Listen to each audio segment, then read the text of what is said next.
हम लेके आए हैं बहुत अच्छा दर्द भरा सोहर गीत। अगर अच्छा लगे लाइव सब्सक्राइब कमेंट्स में जरूर बताना ये गीत कैसे लगा। बहिनिया जो सावत घर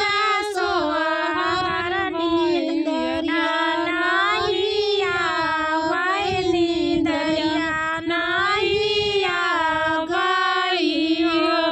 बहिनिया जो सावत घर सोहर नींदरिया नहीं आवे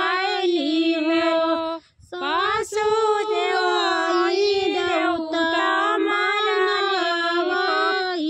सासु देवता मनाता तभी खडालियो जराइन रानी रुबाई खोमेल जराइन रानी रूप मिलियो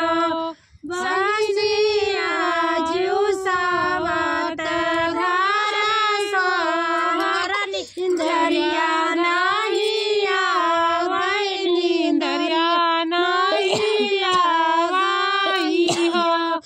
सास जठनी जवाई सठिया कुंदनी को जठनी जवाई सठिया कुंदनी को जठनी देव जठनी सठिया कुंदनी